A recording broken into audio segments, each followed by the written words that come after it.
Yes mga kaibigan, welcome back to my channel Christ Follower TV. At ngayon naman, ituturo ko sa inyo, isishare ko sa inyo kung paano gawin yung tinapay na kababayan. Yes kaibigan, yung kababayan ba, familiar ba sa inyo yun? Kung hindi sa inyo familiar yung kababayan, i-shout out ko na lang yung mga kababayan dyan sa ibang bansa, no? Shout out sa inyo mga kababayan dyan sa iba't ibang bansa. So let's go na para maumpisahan na natin.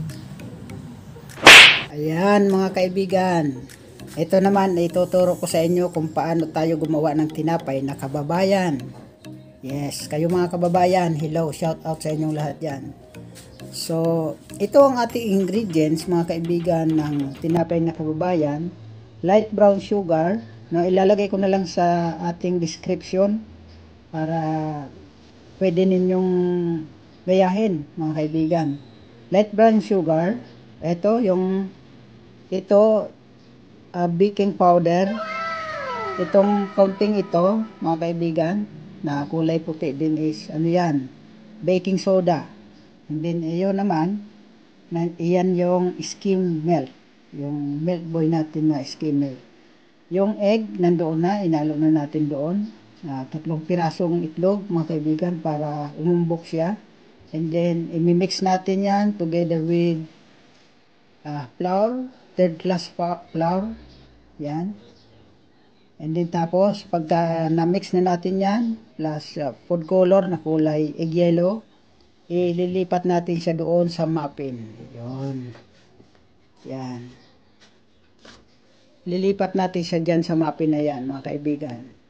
Tapos, ipapakita ko sa inyo mamaya, kapag yan ay finish na, kumbaga luto na, isasalang natin. Ipapakita ko rin pala yung pagsalang mamaya, para kung gusto nyo mga kaibigan gayahin, gusto nyo magluto din ng ganito, madali nyo lang siyang gawin. So ito na mga kaibigan yung ating hinalo na ingredients nitong kababayan mga kaibigan.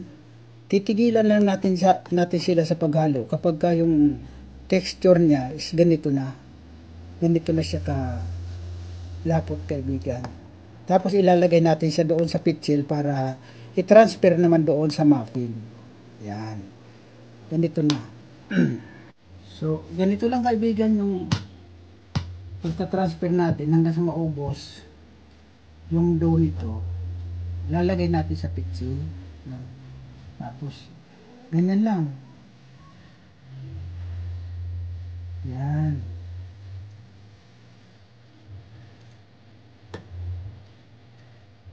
Ayan, kaibigan. Kita niyo ba, kaibigan? Ganito lang. Ganun lang kadali. Tansyahan lang. Wag lang masyadong punuin din kasi aapaw siya. Alam niyo ito kasi mayroon tong sangkap na baking powder. Mayroon pa siyang sangkap na pampaalsa na baking soda.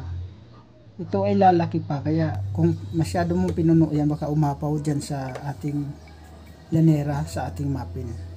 So, ganun lang mga kaibigan kadali. Ganun lang kasimple. Palagi kong sinasabi sa inyo. So mga kaibigan, ito na natapos na natin ilagay doon sa muffin tray yung ating kababayan.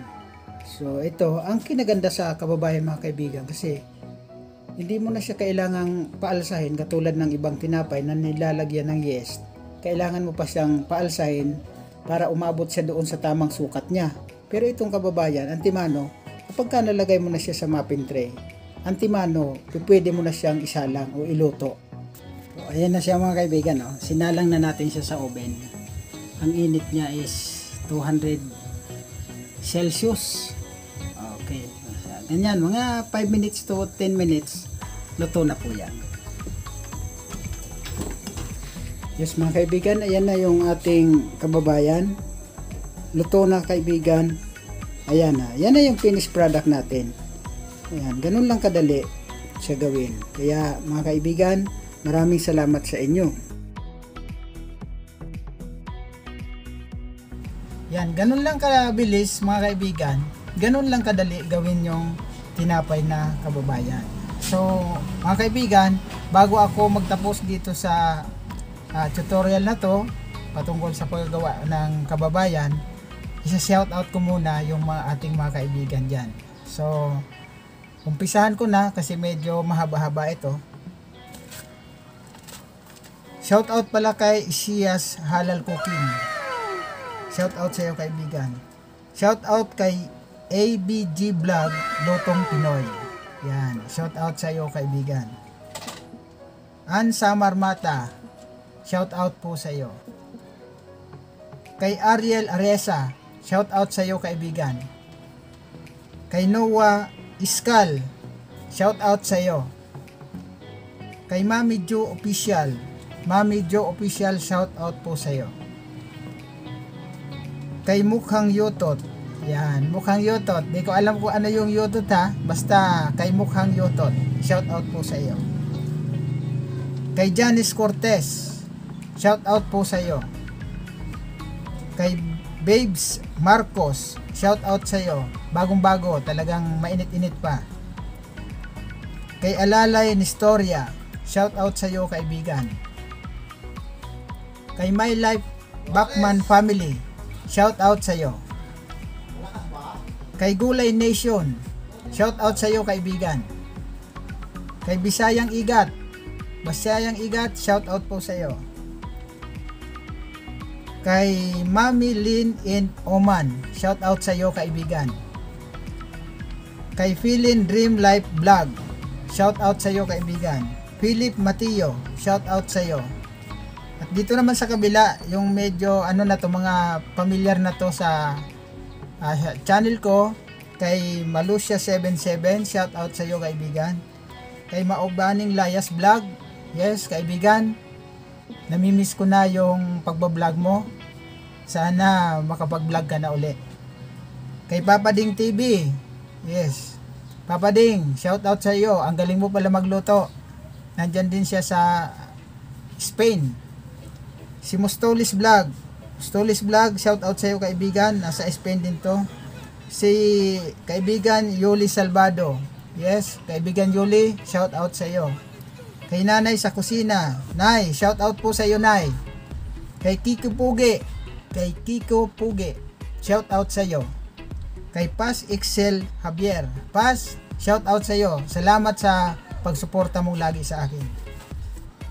Kay Brother Eric Tonorio, shout out sa iyo kaibigan. Kay Juan Magsasaka, shout out sa iyo bro. Kay Albrecht Vegetable Gardening, shout out sa iyo bro. Kay Pinay Life in Oshi, shout out sa iyo. Kay Tesay, shout out sa iyo Tesay. Kay El Camposino, bro, shout out sa iyo, thank you sa pagsuporta mo. At kay Pretty Jim Guts Vlog, shout out sa iyo kaibigan. So hanggang dito na lang muna yung aking shout out, and sa susunod na pagbablog ko magsa-shout out ulit ako doon sa mga bago pang magiging subscriber ko.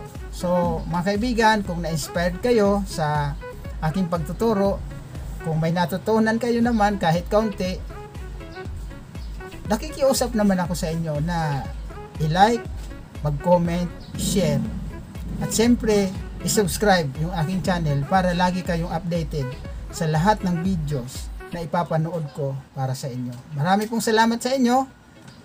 God bless and bye-bye.